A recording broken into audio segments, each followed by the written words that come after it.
കേരള നിയമസഭ അന്താരാഷ്ട്ര പുസ്തകോത്സവത്തിന്റെ 3ാം പതിപ്പിന് തിരിതെളിഞ്ഞു. കേരള നിയമസഭയ്ക്ക് സാഹിത്യകാരന്മാർ അന്യരല്ല എന്നും ജോസഫ് മുണ്ടശ്ശേരി മുതൽ കടമ്മനിട്ട രാമകൃഷ്ണൻ വരെയുള്ള സാഹിത്യകാരന്മാർ നിയമസഭാ സാമാജികരായ ചരിത്രം കേരളത്തിനുണ്ട് എന്നും മുഖ്യമന്ത്രി പിണറായി വിജയൻ. നിയമസഭ ശങ്കരനാരായണൻ തമ്പി ഹാളിൽ പുസ്തകോത്സവം ഉദ്ഘാടനം ചെയ്ത് സംസാരിക്കുകയായിരുന്നു മുഖ്യമന്ത്രി.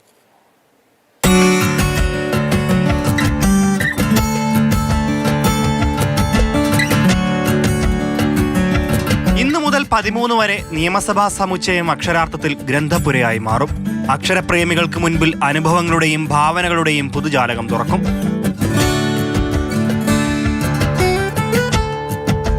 +250 സ്റ്റാളുകളിലായി 166-ലധികം ദേശീയ അന്തർദേശീയ പ്രസാധകർ അണിനിരക്കുന്ന മേളയിൽ 313 പുസ്തക പ്രകാശനങ്ങൾക്കും 56 പുസ്തക ചർച്ചകൾക്കും വേദിയാകും.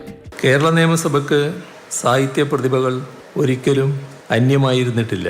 പ്രൊഫസർ ജോസഫ് മുണ്ടശ്ശേരിയും തോപ്പിൽ ബാസിയും മുതൽ പ്രൊഫസർ MK സാനുവും കവി കടമ്മനിട്ട രാമകൃഷ്ണൻ വരെയായി എത്രയോ പ്രഗത്ഭർ നമ്മുടെ സഭയിൽ അംഗങ്ങളായിട്ടുണ്ട്.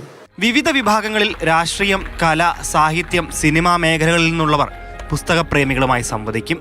മുഖ്യമന്ത്രി ഉൾപ്പെടുന്ന ഗവൺമെൻറ്റിൻ്റെ സഹായം, പ്രതിപക്ഷ നേതാവ് ഉൾപ്പെടുന്ന പ്രതിപക്ഷത്തിൻ്റെയും സഹായം എല്ലാം ഒത്തുചേർന്നപ്പോഴാണ് ഒരു അവഗണിക്കാൻ സാധിക്കാത്ത ലിറ്റററി ഫെസ്റ്റിവലായി ഈ KLIBF മാറിയത്.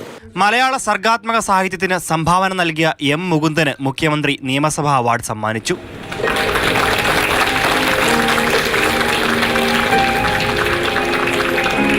വായനയാണ് ലഹരി എന്ന പ്രമേയത്തിൽ ചിട്ടപ്പെടുത്തിയ പുസ്തകോത്സവത്തിന് ഇക്കുറിയും വലിയ ജനപങ്കാളിത്തമാണുള്ളത്. പുസ്തകോത്സവത്തിൽ പങ്കെടുക്കുന്നതിനും നിയമസഭ കാണുന്നതിനും പൊതുജനങ്ങൾക്ക് അവസരമുണ്ട്. മാതൃഭൂമി ന്യൂസ്, തിരുവനന്തപുരം.